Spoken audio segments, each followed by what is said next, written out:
the latest Disney masterpiece. Incredible film, incredible songs, incredible soundtrack, and it all comes together.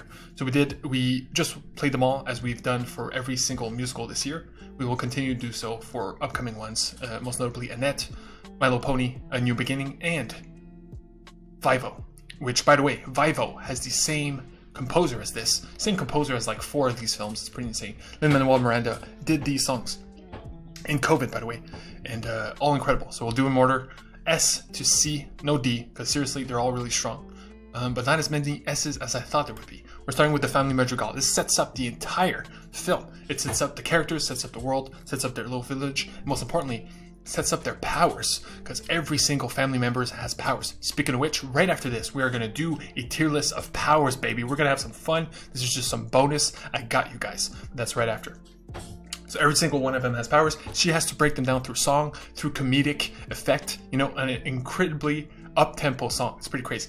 The only reason it holds it back is that at the end, there's like a bunch of kids screaming her name, you know, constantly. It's kind of ridiculous. And yeah, that's pretty much it. Next, the second song, unfortunately, I do not have here, which is sad. It's the only reason I'm using this list. I could have made my own, added it, but so be it. It's Encanto, oh crap, I clicked the wrong thing, and that is Bad. So we can't go back. We can't go here. Oh my god, it is gone. It is Colombia, Mi Encanto. It is a song entirely in Colombian. It is made for the movie, so it counts unequivocally. And the problem with it is that yeah, it's in Colombian. I guess that's why people don't count it. But it's a bouncy party song. It's literally, we're having a party. A new kid's gonna have some powers. Let's all have some fun. You know, let's throw a big bonanza. The whole village is invited. It's very fun. It moves. It bounces. It's everything. It's an A, only because the bridge, which is right after the second chorus, brings it down with like a weird rapping section, which doesn't fit.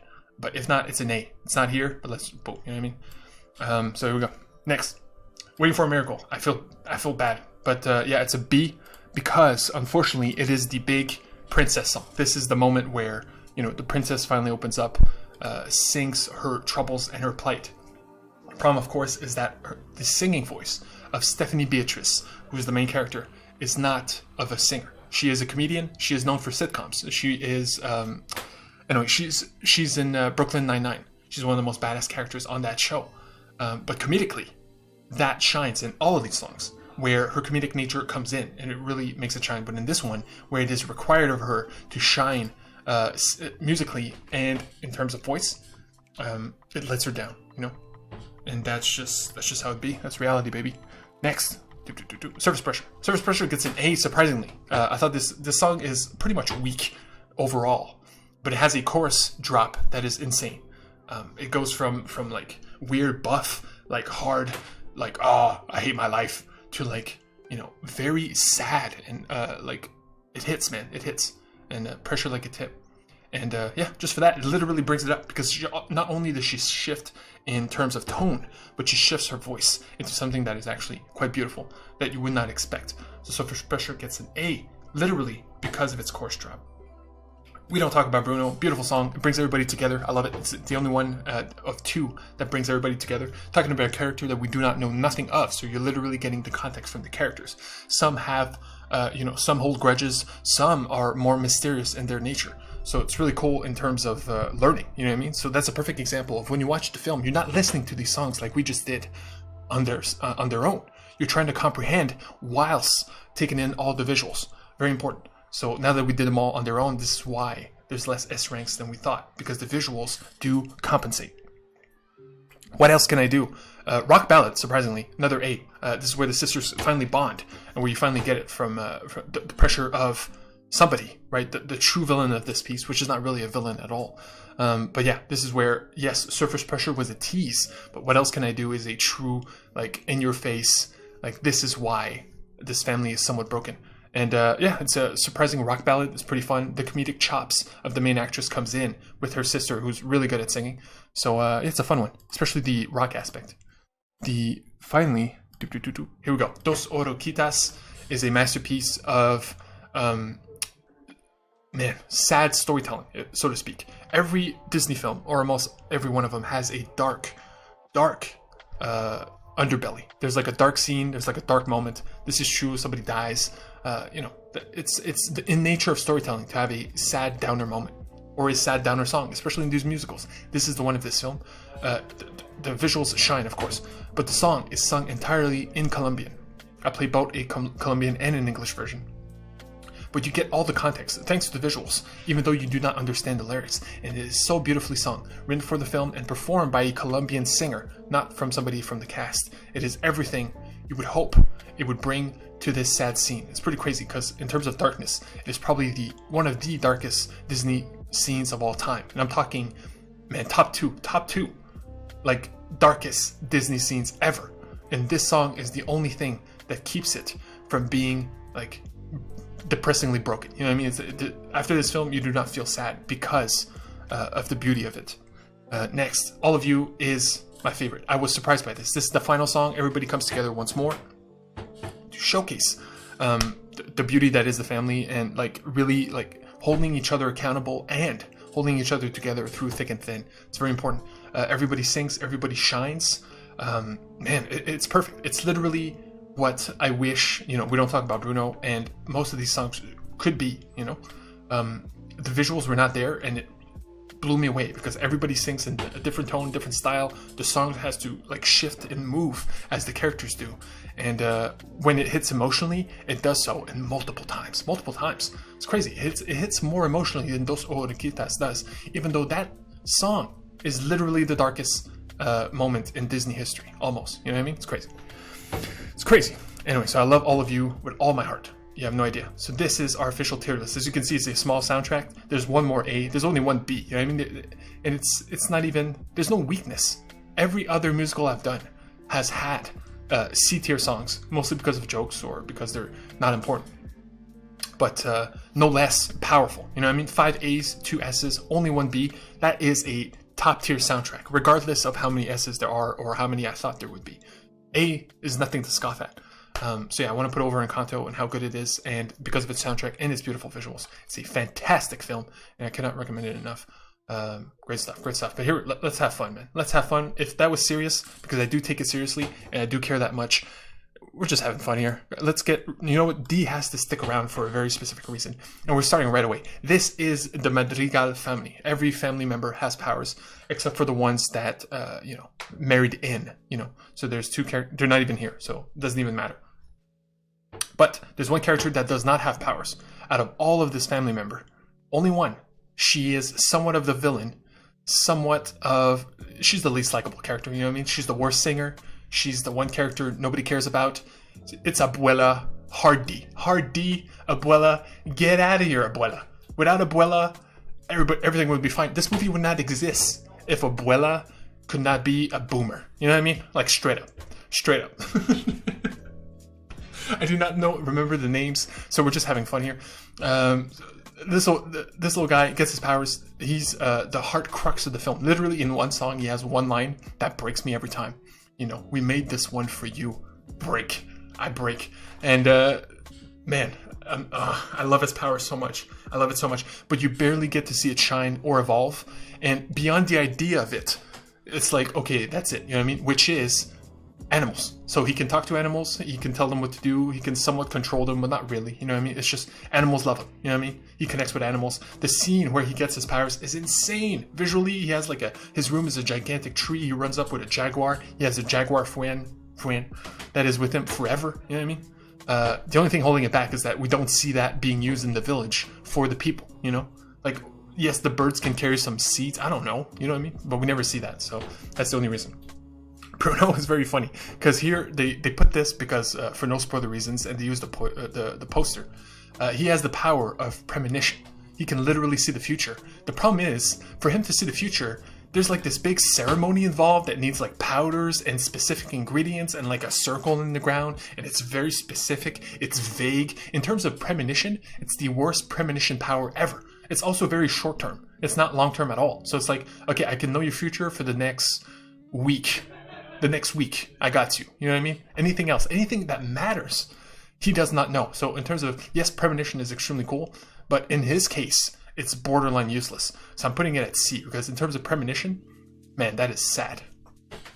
I'll leave chat here because we're having fun here. Okay, so the mom's awesome. She's a healer. When it comes to healers, you have to break the rules. You have to bend them. And any healer in the history of anime or superpower media is very tough, because to have a superpower means you remove all stakes. There is no stakes. If your hero can win, even though he's literally broken, right? No more arms, no more legs, no more nothing. He wins. A healer can come, heal him, poof, everything's fine, who cares, right? That's a big, big problem. And it literally brought down TV shows. Like Heroes, the TV show, brought down by a healer. Her power specifically involves food. So she has to cook food, you eat the food, you heal. They use a joke of a construction guy who literally broke his forearm, and it snaps. It's like completely snapped. He's not crying or anything because he knows all he has to do is eat one of her dumplings, poof, magically healed. So she is too powerful, right? But in this world, who cares? It's not like there's fighting or anything, but she is a powerful A tier. In terms of healer, it doesn't get much better. So, cause yeah, it's just food. She could literally like, you know what I mean? Toss some cucumbers in her hand, like put some salt on there, make you eat it, boom, healed. So it's very simple. All she needs is ingredients and you're fine. But so yeah, that's your healer mom. Okay, her. She has exceptional hearing, which is pretty funny because the way they use it in the film, I love it. In one of the songs, she's like, oh yeah, her hearing's so good, she can hear my chorus. And then they cut to her and she's like miles away in the mountains. She's like, oh yeah, that's a good chorus. But other than that, they use that to effect where she listens to her crush. So she has a crush on this guy, so she listens to him, and the first thing she says to him is, you talk too loud. She loves this guy, and she's like, you talk too loud, because she hears everything. Anyway, I find it funny, and to be honest, if you were stuck with this power, it's a nightmare. It's a nightmare. You're stuck hearing everything. You hear the gossip, you hear the bullshit, you hear people talking shit behind your back, you hear like the boring conversations, the fights. Man, you hear too much, straight up, and it defines your life. So it's bad for her. It's a bad power in general, just because of its usefulness. But so tell you what, I'm putting it at C, just because yeah, it's not. You don't want it. You don't want it. Okay, the flowers. Let's be real here. Who gives a shit? Yeah, you can make flowers. You can make anything pretty with flowers. Flowers wilt. Flowers die. We gotta take care of that shit. It's like all over the place. We're like, oh my god, these flowers. And no matter what it is, too much of it, you get tired. And here's where it gets worse. Her power evolves. It's the only character in this film whose powers actually evolve, which is very interesting. But it evolves in a worse way. So now she can make vines with spikes, she can make cactus, and she can make disgusting plants. Oh yeah. Oh yeah. That's what we needed. More disgusting plants. Cactus all over the place, so it's like even more dangerous. So she goes from beautiful flowers to like, good luck not walking into this cactus, you know? So for that alone, I shit you not, she is a D tier. Beauty does not compensate for how bad and useful her power is. Imagine they do happen to get into a fight. Right? Encanto 2, another family comes in, they're like trying to invade. And she's like, here you go, and then she just like throws cactus. You know what? Now that I say it out loud, that's pretty cool. Her like throwing cactus at people. Okay, we're bumping it up to a C. Because in combat, it might even be better. I love doing these tier lists. By the way, these will be the normal tier lists moving on from the musicals. I'm doing the musical ones, and they are so serious because I am taking it so seriously and how much I care. This is like fun, and I'll keep doing these, you know? Here we go. This, one of my favorites. One of my favorites. My man is a shape shifter. He can literally transform into anybody. Not only anybody in the family, but anything. It's pretty insane. He transforms into Bruno at some point, and he makes him look like a monster with like green eyes and whatever. I'm telling you right now, not right here, S tier. You can transform into anybody. It's a perfect way to like trick anybody. Practical jokes. Literally, the most beautiful thing is that at the beginning of the movie, they show everybody's powers helping the villagers. So some are obvious, some are less obvious. This one is the least obvious because what he does is that there's a mom with her baby and she's like obviously tired. She's like exhausted. He transforms into her so he can grab the baby and be like a fake mother while the mother sleeps. And when the baby is tired of her, he switches into the father of that baby. Just to like give that woman some rest, you know what I mean? So not only does he care, yes, he's forced to care about the villagers, but he uses his shape-shifting power to help in a way that you would never fathom somebody with shape-shifting would use them. You know, we know Mystique, but yeah, it's just beautiful. And shape-shifting is just cool inherently, you know what I mean? Okay, big buff girl, here we go. She buff, she's strong, extremely strong. But let's be honest, that's pretty much it. All she has is extreme strength, not super strength, extreme strength. You see her holding up a church at some point, a literal church full of bricks. She's just like, here we go, boop, with no difficulty, no sweating. She's not even forcing herself. So it seems like her strength is borderline unlimited. So while we've seen super strength characters before, the fact that it seems so easy to her, regardless of what it is, puts her B tier. Okay, B tier just because it is, at the end of the day, it's super strength. It's a boring power. You know what I mean? Like Hulk is not cool because he's strong. Hulk is cool because of his rage. Nobody has super strength and is cool. She is the exception because of how unlimited it seems to be. And finally, we got two more. She has one of the worst powers. Man, talk about neighbors, okay? All this family lives in one house. The shapeshifter, the super strength girl, the flowers girl, nobody hurts anybody else because their powers are not that way. Her power is that depending on her mood, you are stuck dealing with horrible weather effects. She is Storm from X-Men without the control. She literally cannot control her weather powers. Which means you're stuck with whatever she has. So if she's sad, it's raining all over the place. You're going to slip on some water. You know, there's some thunder. It wakes you up. You know what I mean? If she has rage or whatever, there's like hail coming down. So you're literally being pelted by like hard snow. You know, you go to dinner and the only way it's good is if she's happy. It's like sunny or whatever.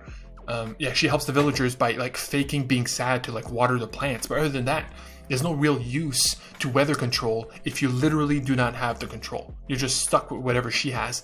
And man, that would be a big ass pain. So yeah, that's a C, just because of the lack of control. I love the balance of these powers, because some of them it seems there's no bad effects, like her, right? Unlimited strength. But some of them it just like backfires big time, like the hearing and the weather. And we finally end on our main character, who most notably has no power, has no gift. But here's the thing. In the end, it is shown that she does have a gift. And it is not explicitly said. Literally, there will be videos about what her power is. Mirabelle. Because it is, it's obtuse. It's very, it's unsaid. You know what I mean? No one goes out and be like, okay, that's your power.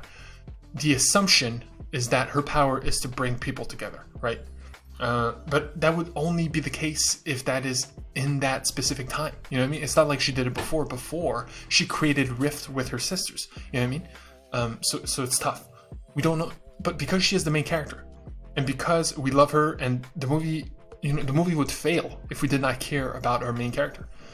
And she does bring people together. You know what I mean? In the end, she is the reason why everybody comes together, and she's the reason I do not like the ending, because she's the reason everybody is happy without their powers.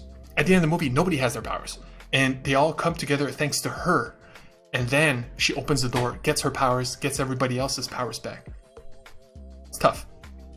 And also her power could be that she can mend what is broken. That is the second theory, right? Either it's she can bring people together, which is a weird power to begin with, or mend what is broken, which is interesting, because if you can build that, you can break a vase and she could like bring it back, right? That'd be cool.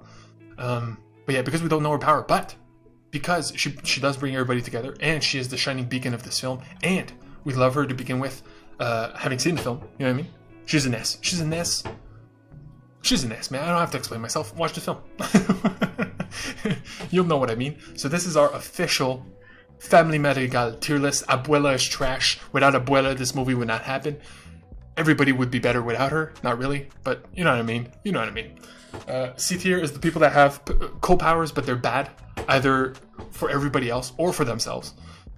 B is unlimited strength. A is like S tier powers. You know what I mean? It's cool powers or very special ones. And S is just the best. My man can shapeshift. You win. So that's that, baby. Until next time, we're going to do Vivo, Encanto, not Encanto, Vivo, My Little Pony, and Net in the upcoming week. But yeah, tomorrow we'll do something else. Probably a video game. Probably, anyway, every day I got something for you. I will never waste my time, and I will never waste your time. I live by that. Only the best, none of the rest. I do not kid around. So you better believe every show I do, I put great heart and care in the same way they put a lot of great heart and care into Encanto, and I'm making it shine by sharing this. So here we go. That is that. So until next time, love and respect. Peace.